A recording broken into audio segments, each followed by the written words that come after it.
сама родилась в Ташкенте, в Узбекистане. 25 лет мне сейчас полных.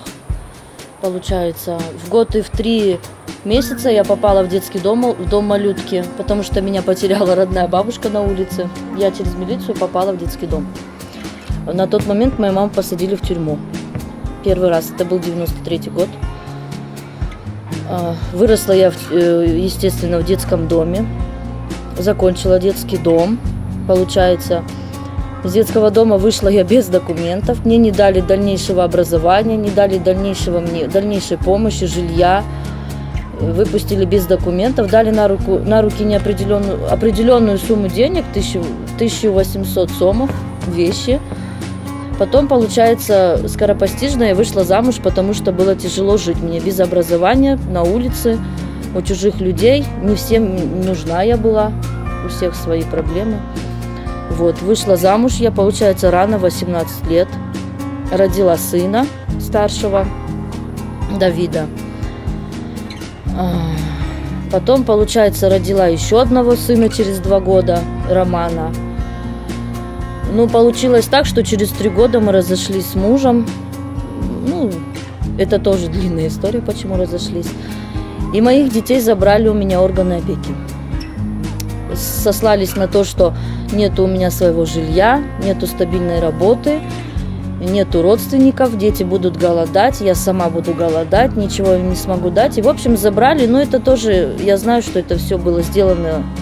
Деньги заплатили, это приемная семья. Детей увезли за границу. На данный момент они находятся в Нью-Йорке уже 2-й год. Мои 2 мальчика. Старший сын уже пошел в школу. Получается, я нашла свою маму 4 года назад.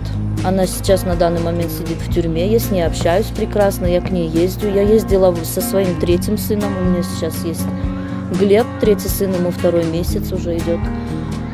Я к ней ездила, с ней общаюсь. Я от мамы не отворачиваюсь ни в коем случае, потому что это мама, и в жизни всякое со всеми случается. Маму я полностью поддерживаю, несмотря на то, что я выросла без нее. Это не совсем страшно. Спасибо за то, что родила. Есть старший брат у меня в Ташкенте с дедушкой.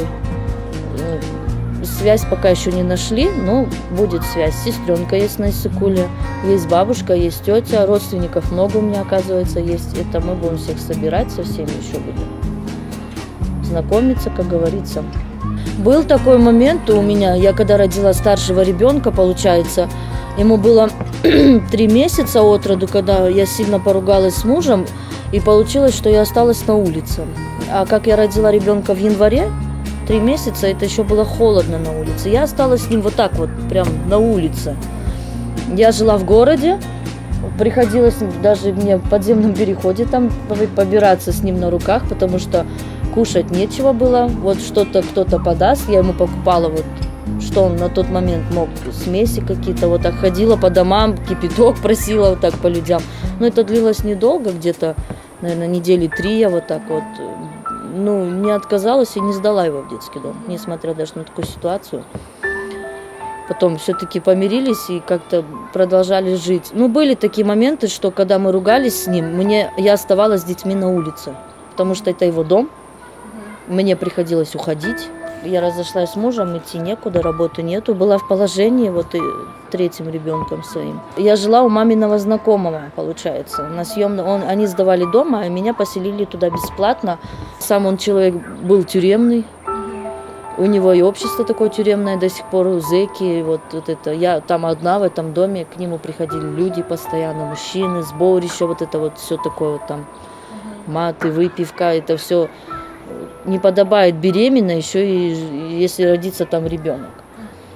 И оказывается, этого человека мама знает этих людей, Наталью Борисовну с Вадимом Вадимовичем. И вот так я сюда попала, люди помогают мне очень хорошо, поддерживают меня в моей ситуации, помогают моей маме, как и морально, так и как-то материально, в чем нуждаемся. Хотят мне помочь вернуть детей моих, найти связь даже с этой заграницей. Мне кажется, возможно это. Надо самое главное надеяться, наверное, или как-то стремиться к этому, что ли, хотя бы. Самое главное, чтобы никогда не отчаивались и не боялись ничего. страха, если будет страх, то будет вот все вот это вот, апатия, все будет вот такое вот казаться. Не надо бояться, надо всегда жить в позитиве, несмотря даже на то, что в животе бурчит, и что ребенок, даже если на руках плачет или холодно, надо всегда здраво мыслить, во-первых, не спиваться, не затаскиваться, я не знаю. Надо всегда общаться с теми людьми, с которыми можно общаться и вообще могут, которые помочь, и ты в дальнейшем можешь за счет них, даже если поднимешься, потом им как-то, чем-то, кому-то, потом ты сможешь помочь. Самое главное, надо быть позитивным.